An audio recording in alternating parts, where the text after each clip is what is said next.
Coming up on Mountain News this morning, crews are still trying to figure out what led to a fire at a Bell County body shop that sent one person to the hospital. And people in one southeast Kentucky county continue to clean up following damage from Wednesday's storms. Dedicated to eastern and southern Kentucky, this is WYMT Mountain News this morning. Well, it's Friday, finally. Good morning to you. It's almost 5 o'clock here. Thank you for waking up with us. And let's take a look at our forecast with Brandon. And it's all calm this morning, so something to look forward to. Exactly. Got a few showers out there right now, and you're going to see more of those develop as we get through deeper into the daytime hours. Let's take a quick look there, live pinpoint Doppler radar. And you're seeing some heavier bands up just south of I-64 there, back toward the Mountain Parkway. So just kind of keep an eye out. A few bands out toward eastern Pike County into southwest Virginia and southern West Virginia, and a few out toward Lake Cumberland this morning. A couple of sensors still out, but everybody else in the upper 30s and low 40s out there for the most part. The cool spot is 34 in Jonesville this morning. The warm spot is 44 in Ashland technically, but 42 in Prestonsburg and Pikeville in our area. Breakfast forecast for you, we are going to see again.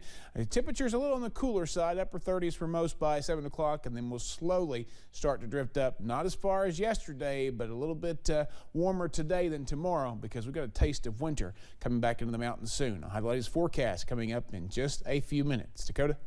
All right, Brendan, thank you. Well, we begin this morning with some new information about a Jackson County golden alert. Officials with Jackson County Emergency Management tell us 83-year-old Pearlie Profit from the Terrells Creek area was found safe late Thursday night. Profit, who has dementia, went missing while traveling on Highway 421 in Clay County around 5:30 Thursday afternoon. No word on where she was found.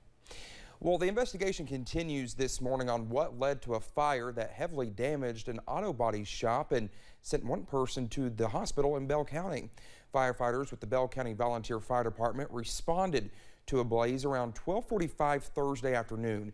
Now, we are told by the time crews arrived, the building along Highway 119 was already engulfed in flames. Well, there was 3 vehicles inside. There was tires outside around the building. My guys, they do a really well job. They get on the scene and just go to town. Well, the fire did not spread to any other structures. Officials say one person was injured and flown out, but no other information was released. The cleanup continues after severe weather in Laurel County on Wednesday. Strong winds tore off the steeple at First Baptist Church in East Bernstadt. 4 church members were inside the building when it happened. Thankfully, nobody was hurt. It was just a really loud crash. We didn't really know what it was, so we just we walked out and which was really safe. But we walked out and we looked, and it was the steeple. But it was such a shock. It was really like the last thing you'd really expect, honestly. Well, the church's pastor says they will continue to clean up the debris and hope to replace the steeple at some point soon. Well, meanwhile, that was not the only damage reported in Laurel County on Wednesday. On Fount Hubbard Road in London, a torn mobile home roof and other debris was reported.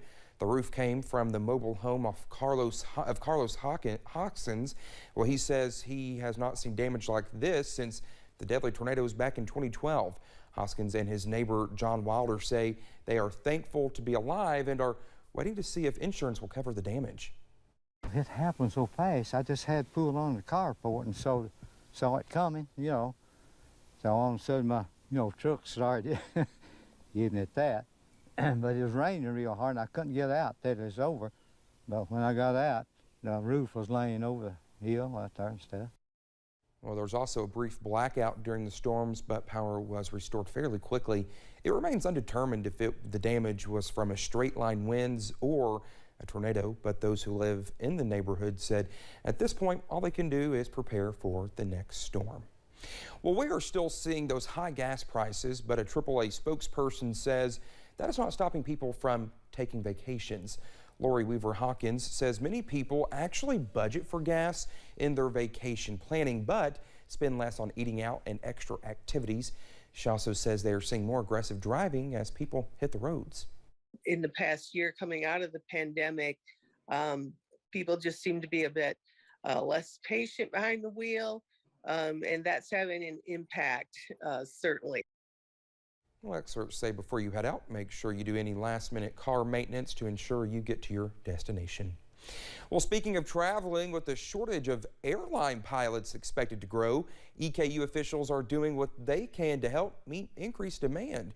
Experts say the problem started before the pandemic, but as travel demand continues to bounce back, the situation will likely only continue to worsen. In Richmond, enrollment in the school's aviation program is growing. New projects in the works for them to scale up their operations. Being the only four-year university-based program in the state of Kentucky, it is a huge draw for the students, certainly within the state. This semester we have students from 25 different states, as far away as in Alaska.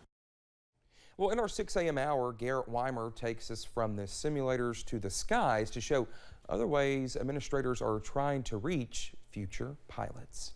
Well, thank you so very much for getting your Friday morning started with us here on Mountain News This Morning. Coming up in just a matter of hours, the first all-private mission will take some astronauts to the International Space Station. And the forecast is already turning colder, and it could bring the chances for a four-letter S word back into play tonight. I'll let you figure that one out. I'll track it out for you in about 3 minutes.